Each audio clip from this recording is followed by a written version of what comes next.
नमस्कार, times of Swaraj में आप सबों का स्वागत है और मैं हूं संतोष सिंह। और आज हम चर्चा कर रहे हैं कि चुनाव की अधिसूचना के साथ ही मैंने कहा था कि लालू प्रसाद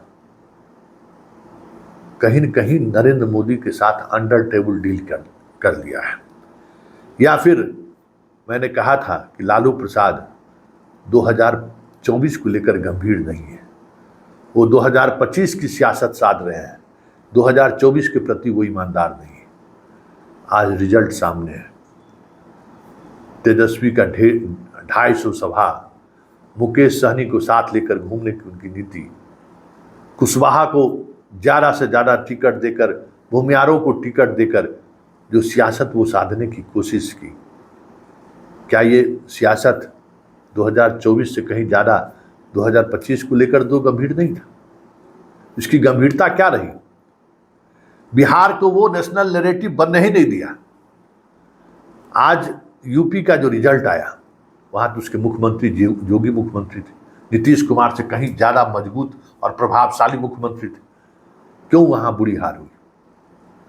क्यों आज बीजेपी दूसरे नंबर की पार्टी वहाँ हो गई? क्या ऐसा हुआ कि एक सीट से कांग्रेस 9 सीट पर पहुंच गया? कुछ तो बात रही होगी। बात रही कि राष्ट्रीय फलक पर ये दिखाने में अखिलेश कामयाब रहे यूपी की जनता को कि हम मोदी से लड़ रहे हैं, लेकिन लालू यादव और तेजस्वी यादव पूरे कैंपेन के दौरान टिकट वितरण से लेकर कांग्रेस के साथ जो व्यवहार रहा, कभी लगा ही नहीं कि ये नरेंद्र मोदी से लड़ रहा है, कभी लगा कि ये पप्पू यादव से लड़ रहे हैं, कभी लगा कि ये कन्हैया से लड़ रहा है, कभी लगा कि ये अपने आप से लड़ रहे हैं, कभी लगा कि भाई 2024 के लोकसभा चुनाव से इनको वास्ता ही नहीं है, कभी निखिल कुमार से व्यक्तिगत राजनीति साध रहे हैं, कभी मीरा कुमार को कभी हवा दे रहे हैं, कभी भूमियार राजपूत करा रहे हैं, कभी कुशवाहा राजपूत करा रहे हैं, कभी कुशवाहा कुर्मी करा रहे हैं। जो नेशनल एजेंडा था, उस एजेंडे पर कभी बात नहीं। कभी तेजस्वी मुरेठा बांध रहा है, जैसे लग रहा है वो कि मुरेठा बांधने से दूसरे जात के A to Z के लोग भी हमारे पास आ जाएंगे।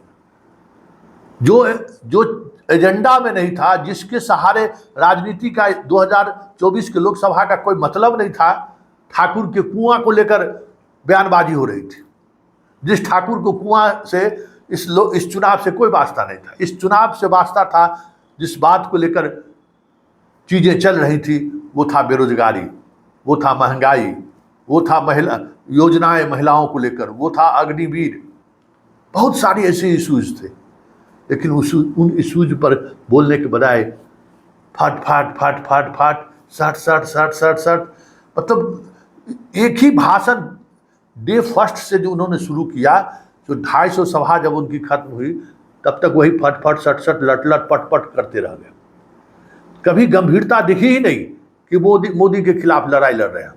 कभी गंभीरता दिखी ही नहीं कि राष्ट्रीय फलक पर हम लोग चुनाव लड़ रहे हैं।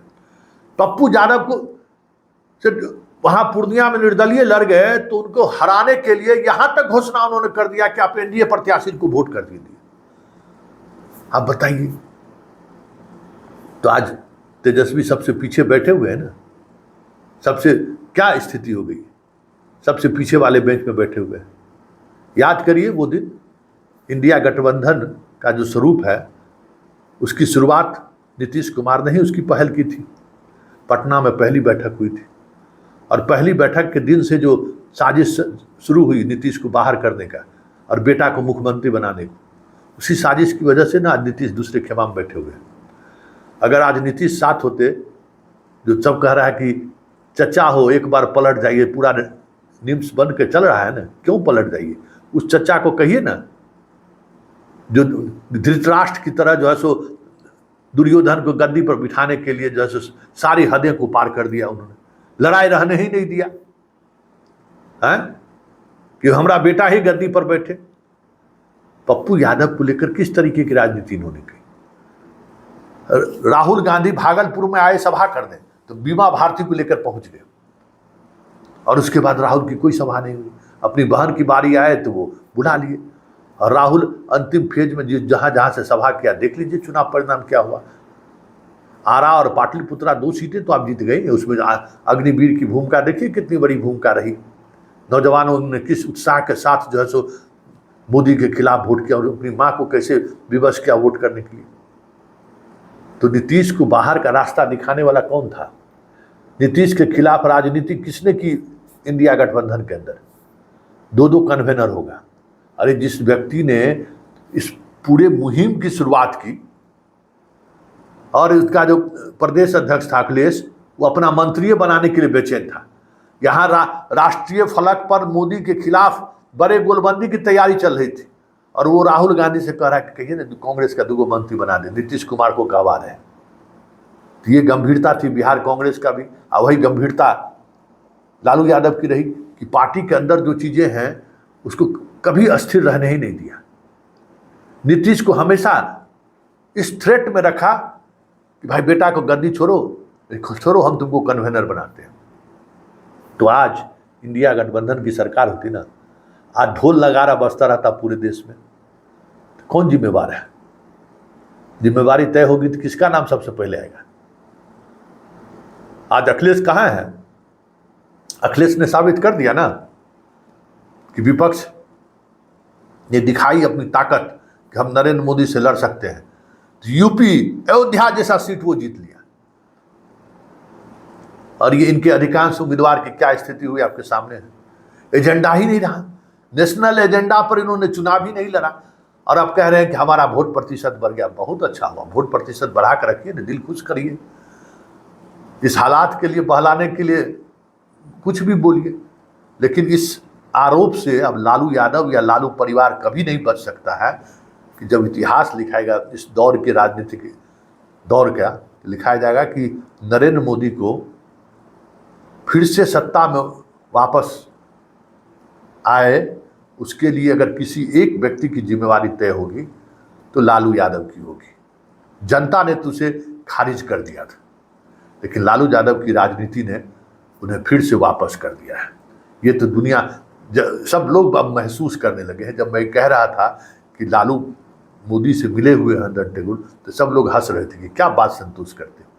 लेकिन आज दिल्ली में एक तरफ बैठक हो रही है, दूसरी तरफ बैठक हो रही है, दोनों बैठक के बीच जो चीज़ें सामने आ रही हैं, आज पिछड़ा कह के सहयोग मांग रहे हैं नीतीश कुमार से। मनोज झा कह रहा है कि कभी रिश्ता खराब नहीं रहा है। ये स्थिति क्यों आई आज?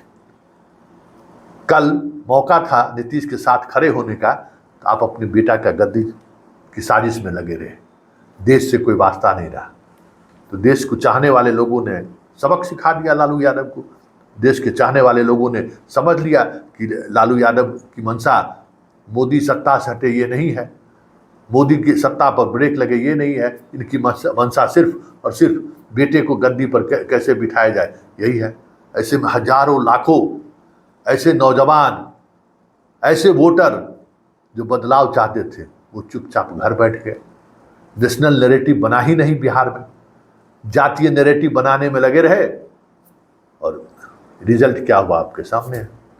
इसलिए इतिहास जब कभी भी लिखेगा तो लिखेगा कि मोदी के खिलाफ इस देश की पूरी जनता ने लड़ाई लड़ी और जनता की उस लड़ाई को की हवा निकालने के लिए लालू यादव जैसे नेताओं ने अपने बेटे को मुख्यमंत्री बनाने के लिए, बेटा को जेल जाने से रोकने के लिए, अपने जेल जाने से रोकने के लिए अंडर टेबल नरेंद्र मोदी जैसे नेताओं से समझौता किया। और उस समझौते की वजह से आज तीसरी बार नरेंद्र मोदी इस देश के प्रधानमंत्री के रूप में शपथ लेने जा रहे हैं।